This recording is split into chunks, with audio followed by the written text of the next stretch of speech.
Hola a todos y gracias por unirse a este canal. No olvides suscribirte, regalarme un like si te gustó el video y activar la campanita. Año 1808.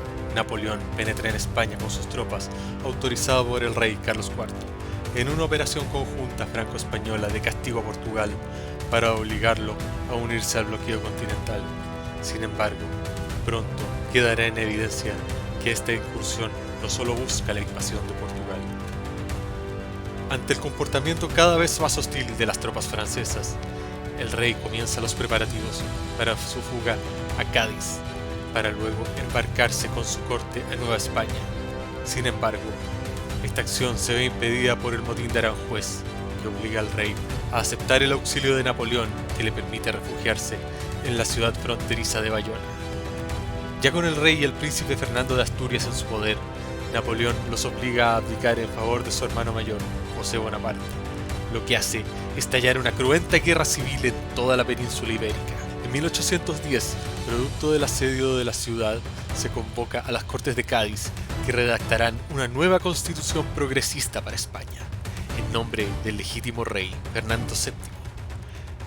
Esta junta gobernaría España en su nombre hasta la liberación del legítimo rey y exigiría la sumisión de los gobiernos de América a su autoridad.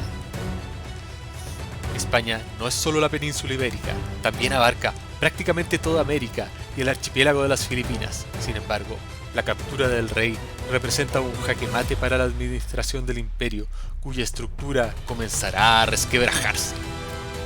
En el extremo más meridional de América, en la Capitanía General de Chile, territorio dependiente del Virreinato del Perú, el gobernador Mateo de Toro y Zambrano convoca un cabildo abierto el 18 de septiembre de 1810 para explicar la situación política a los ciudadanos de Santiago.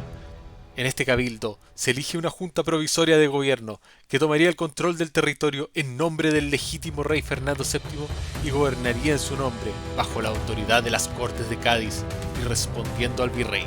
Sin embargo, pronto se vio que la situación resultaba bastante arbitraria, ya que la España europea designaba a casi todos los diputados de las Cortes de Cádiz, mientras que Chile no tenía ninguna representación. Esto, por supuesto, generó una enorme polarización en el Congreso y en la Junta de Gobierno local, hasta que finalmente José Miguel Carrera, junto a sus hermanos Juan José y Luis, dan un golpe de Estado el 4 de septiembre de 1811, convocando a un nuevo Congreso, en el que se purgan todas las facciones realistas. La sociedad imperial española era altamente estamental, dejaba a los españoles nacidos fuera de la península ibérica, los criollos, en un segundo estamento, excluidos de toda la administración del Estado, lo cual, unido a los ideales progresistas de la Ilustración, que habían llegado incluso a estos lugares tan recónditos, generarían el caldo de cultivo ideal para que una aristocracia criolla buscara hacerse con el poder. Este Congreso acelerará las reformas progresistas que ya venía impulsando la Junta de Gobierno, promulgando decretos que establecían, entre otras leyes, que la religión oficial de Chile es la Iglesia Católica Apostólica, con omisión de romana. Se jura lealtad al rey Fernando VII. Se declaran nulas todas aquellas leyes que vengan de fuera de Chile. Estas reformas declaraban en forma velada la independencia política y religiosa de Chile del Imperio Español, ya que establecían la obligación del rey de residir en Chile y desconocía la autoridad papal en cuestiones religiosas. En esta circunstancia, el virrey del Perú, Fernando Abascal, inició una campaña de contrarrevolución para someter a los insurgentes, enviando fuerzas militares a la Capitanía General de Chile. La ofensiva realista estuvo a cargo del brigadier Antonio Pareja, quien zarpó de El Callao en enero de 1813, acompañado de algunos oficiales y soldados, con destino a Chiloé y Valdivia. Allí reclutó a unos 2000 hombres, con quienes se embarcó a Concepción para enfrentar a las fuerzas patriotas. Luego de desembarcar en las cercanías de Talcahuano, entraron a Concepción, logrando aumentar su contingente militar con la incorporación del Ejército de la Frontera, una veterana unidad militar profesional de unos 2.500 efectivos que llevaba 200 años luchando la guerra de Arauco, más otras levas entre la población. Pareja logró reunir alrededor de 5.000 hombres, teniendo a su disposición un tercio entrenado y experimentado, con el que se encamina rumbo al norte a la ciudad de Santiago. Mientras tanto, las fuerzas independentistas lideradas por José Miguel Carrera se dirigen hacia el sur, por lo que ambos bandos se encontrarán en las cercanías de Linares, en lo que sería el primer enfrentamiento de la guerra, conocido como Batalla de Yerbas Buenas. Frente al triunfo realista, ambos bandos se volvieron a enfrentar en la Batalla de San Carlos, en que las fuerzas patriotas vencieron, logrando el repliegue del ejército realista hasta la ciudad de Chillán.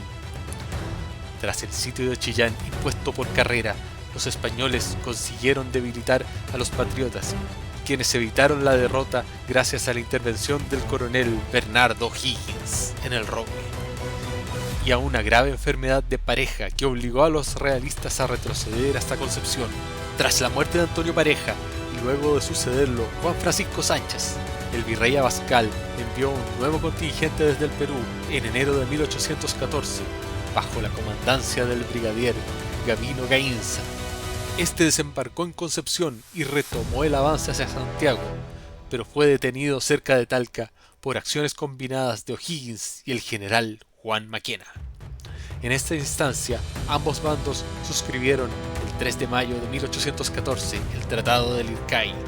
Este indicaba el reconocimiento de la autoridad de Fernando VII, conjunto con el gobierno provisional de Chile, el cese de las hostilidades entre ambos ejércitos, la devolución total de los prisioneros de guerra y el derecho del gobierno provisional a enviar diputados a las Cortes de Cádiz.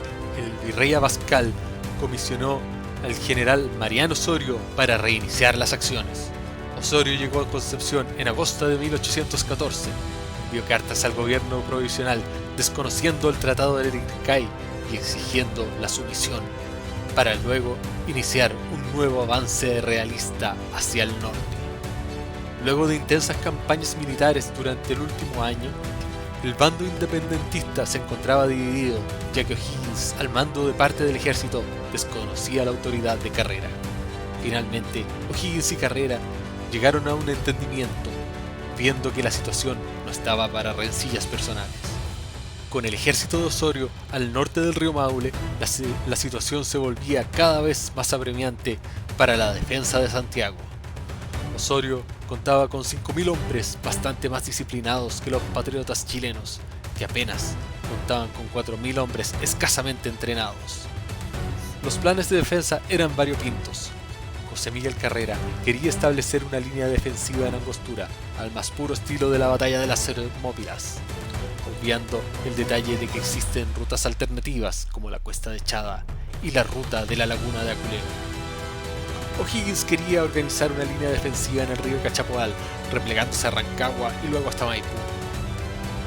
La falta de definición en los planes de defensa y la división del mando en el bando revolucionario terminarían por costarles muy caro. Ninguno de estos planes parecía ser muy convincente. El río no constituía una barrera natural infranqueable y obligaba a extender el frente para no ser atrapados por el enemigo. Rancagua era una villa de escaso valor, con casas de material combustible y podía ser evadida o rodeada fácilmente. Además, no contaba con fortificaciones. El paso a Angostura contaba con 2 rutas alternativas y estaba muy cerca de Santiago.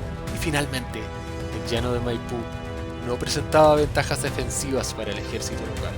El 13 de septiembre, Carrera ordena al fraile Pineda despejar el valle de Angostura para la defensa, pero este fracasa en esta tarea. Los capitanes Ramón Freire, Santiago Hueras y Francisco Javier Molina cruzan el Cachapoal hacia el sur para vigilar a los realistas mientras se despoblaba la zona de gente y de ganado. No se apartaron del río y hubo muchas escaramuzas con la vanguardia realista, lo cual anunciaba la proximidad del combate. El 18, O'Higgins llega a Angostura, donde puede apreciar que el despeje del valle no tenía los resultados deseados. El día siguiente llega a Rancagua con sus hombres. El 20 comienza los trabajos defensivos en Rancagua, los que concluyen el día 24, los cuales consistieron en cavar trincheras y preparar los campanarios de la iglesia como torre defensiva. Las principales defensas se realizaron en la orilla norte del Cachapoal, pensando en detener al ejército realista en esta línea. El día 24, Osorio establece su campamento en Requinoa, justo frente a Rancagua. El día 27, la segunda división de Juan José Carrera se instala junto al río en la chacra de don Diego Valenzuela, protegiendo el vado de los Robles, apoyándose en algunos parapetos a una legua al oeste de Rancagua para forzar a Osorio a cruzar frente a la ciudad. Al mediodía del 29 de septiembre, la vanguardia de la tercera división, mandada por Luis Carrera, llegaba a San Luis de Mostazal, inmediatamente al sur de Angostura. Tras 2 días de marcha desde Santiago y a la espera de ir a ayudar a las otras unidades, el 30, José Miguel Carrera toma el mando de la tercera división, que establece su vanguardia en Graneros, mientras que la retaguardia se queda en San Luis. Durante la noche, los expedicionarios españoles encontraron un punto para cruzar el Cachapoal por Lo Miranda, para lo cual se organizó una serie de distracciones para que las divisiones primera y segunda no advirtieran el cruce del río. Cuando Higgins se dio cuenta de que Osorio ya había cruzado el río, mandó misivas a la segunda división de Juan José para que se le uniera, solo para darse cuenta de que ya habían abandonado su posición, por lo cual O'Higgins supuso que habría ido a reunirse con la tercera división de Graneros o estaría en Rancagua. Ante esta situación, las opciones que le quedaban a O'Higgins eran tomar la ruta de Chada para reforzar el paso de Angostura o refugiarse en Rancagua. Finalmente, tomó dirección a Rancagua con la esperanza de pasar inadvertido, que Osorio fuera hacia el norte y que Juan José se encontrara en Rancagua. Esto le permitiría atacar a Osorio por la retaguardia con 2 divisiones. En la plaza de la ciudad, efectivamente, se encontró con la segunda división y Juan José, reconociendo la mayor experiencia de O'Higgins, le cedió el mando. Pero Osorio optó por asegurar Rancagua antes de avanzar sobre Santiago, encerrando a ambas divisiones en la ciudad. Al acercarse a la ciudad, se encontró con un destacamento liderado por Portus, quien no había podido entrar a la ciudad al recibir fuego amigo y buscaba alguna calle que le permitiera entrar de forma segura. Osorio los atacó por la retaguardia, dispersándolos, lo que le dio acceso libre a la ciudad. Esta señal le permitió a Osorio confirmar que las tropas rebeldes se encontraban atrincheradas en la ciudad. Osorio pensó que un despliegue de disciplina militar bastaría para obligar a rendirse a las 2 divisiones del ejército patriota. Sin embargo, se encontró con la negativa de los patriotas, así que terminó metido en una operación de guerrilla urbana. En un segundo ataque, Osorio mandó columnas por los 4 puntos cardinales a sitiar la plaza, lo que derivó en una verdadera carnicería de parte de ambos bandos. José Miguel recibió misivas desde Rancagua pidiendo auxilio, así que decidió realizar maniobras distractivas para facilitar la huida del ejército sitiado en Rancagua, en vez de atacar para romper el sitio, lo cual resultó bastante inefectivo y dejó en evidencia el débil liderazgo de José Miguel. Al día siguiente, O'Higgins logró romper el sitio y escapar junto a algunos hombres, y posteriormente Juan José logró escapar también. O'Higgins dio órdenes de que el resto del ejército se dispersara por el campo para dificultar la persecución. Los patriotas escaparon hacia Santiago por la cuesta de Chada, dejando atrás prácticamente todas las tropas y el equipamiento militar en lo que posteriormente se conocería como el desastre de Rancagua. Ya en Santiago, los restos del ejército patriota se unieron a la tercera división de Luis y José Miguel para organizar la huida por el paso de los Andes hacia Mendoza para refugiarse en el rebelde Virreinato de La Plata. Luego del desastre de Rancagua, Mariano Osorio ocupó Santiago sin oposición, dando inicio al periodo conocido como Reconquista Española, cuando las instituciones y el orden previo a 1810 fueron restaurados.